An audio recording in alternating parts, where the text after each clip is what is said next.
Oh boy.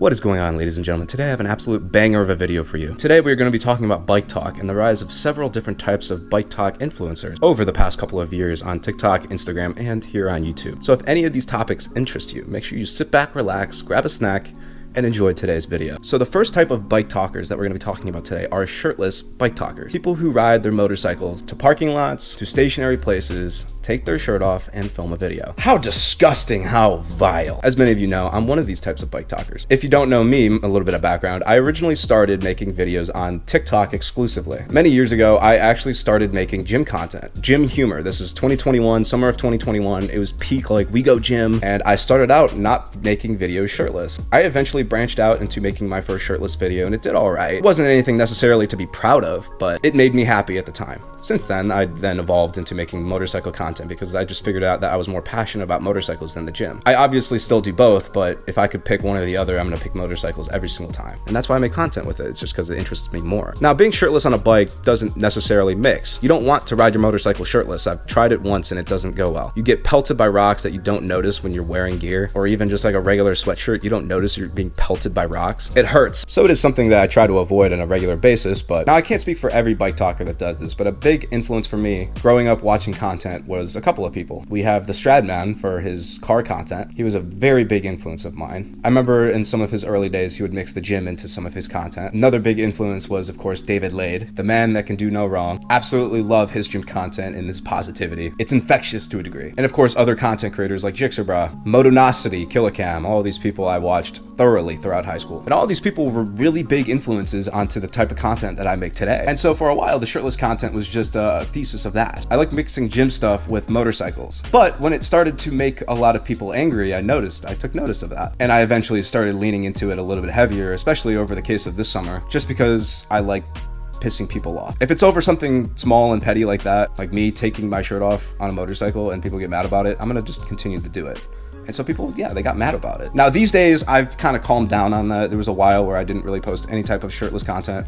I started it back up. I posted a little bit of it this week in particular, mainly because I'm healing from the accident. The foot feels better than ever. And I feel like I'm finally in a state where I can feel proud of my body again, because there was a while there where I wasn't. And so I just feel comfortable sharing it again. And it's more of a thing for myself than anybody else. The reception to it obviously has been mixed, but again, I'm doing it for myself, not really necessarily anybody else. So now, in terms of other creators, I can't give their story or why they do it, but I can't really knock them for doing it. There are some guys that do it in ways that I don't necessarily agree with, like the guys that think that they're a Booktok character. I don't like that.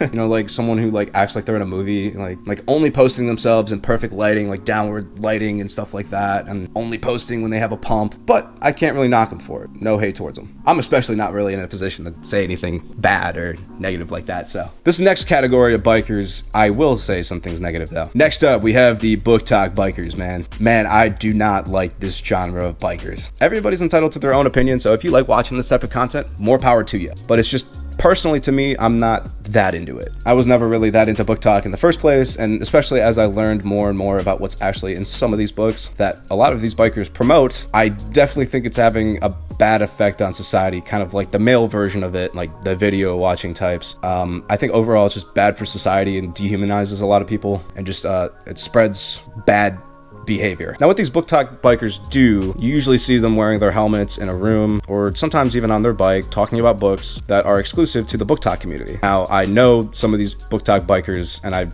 had conversations with some of them personally, and they're some of the fakest people I've ever personally met. So maybe it's just the ones that I've met I don't personally vibe with, but I know for a fact that some of them aren't truly into the books that they promote, and they don't actually read them, and they just do it so that they can have an audience of people who have undying loyalty. I've been on both sides of Booktok. In the past, I've had a flourish of Booktok comments because I was dating a Booktok girl at the time, and I've also been on the bad side of Booktok. They are extremely loyal to the content creators that are positive to them, so you can take advantage of that. But I just think if you aren't truly into the books that you are talking about or reading, then I think it's fake. And yeah, in the short term, it may work, But in the long term, I think that people catch on when you're being ingenuine, and it's just better to just be yourself. I've come to learn. So the next type of bike talkers that I want to talk about are the insane ones. If you've ever seen Jixabrow's page, you're gonna know exactly what I'm talking about. The ones that post themselves speeding, wheeling, running from the cops. Now, contrary to popular belief, I actually do respect that type of content. I think it takes a lot of balls to post something like that. And if you can get away with it, more power to you. Lately, there's a content creator named Moto Martini who's been a longtime critic of my page. In the past, she's gone on record saying that I don't make real motorcycle content, that sitting on your bike, talking with your friends, talking to a camera, talking about different subjects isn't real motorcycle content. Well, as of lately, according to her, I guess her ex might have turned her in. Either way, she got into a little bit of legal trouble about some of the things that she posted online related to her motorcycle content. Now, the specifics of it are a little bit muddy. She's gone back and forth, and she's backtracked some of the things that she said, so I don't really know exactly the full extent, but she has said that she's received at least 1 or 2 misdemeanors related to the motorcycle content that she's posted online, and that she's received calls from her local police department. Either way, posting criminal activity on a motorcycle online takes some balls, and while I respect it, it's something I probably wouldn't uptake myself. Lord knows I get into enough legal trouble on my own. I don't need any extra. The next type of bike talkers I want to talk about are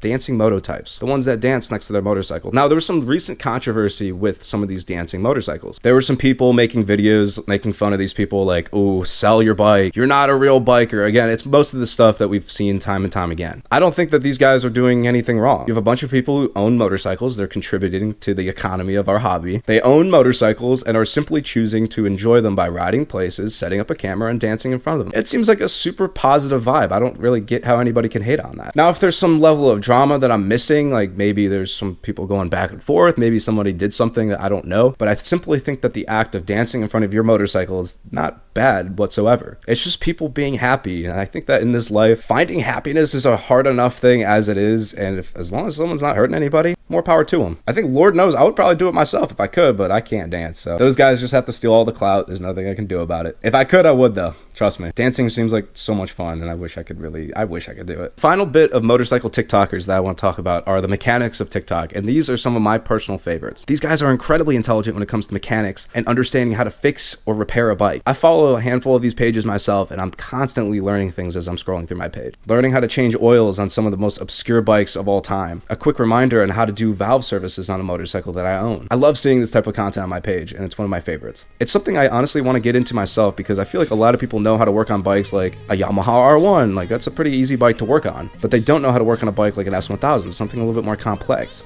I would love to get into this type of content, and maybe it's something I might explore in the future. But regardless, that has been my exploration into the different types of motorcycle TikTokers, Instagrammers, and YouTubers here on the online space. And I hope you guys enjoyed this little discussion. Let me know in the comments what your favorite type of genre is. Maybe your favorite type of content is the type of content that I post, where it's just me and my friends at a gas station going back and forth. Let me know your favorites in the comment section down below. I would love to hear from you, and I hope you guys are having a lovely little weekend. With that being said, my name has been Thought Taken, and I will see you guys in the next video. Bye-bye.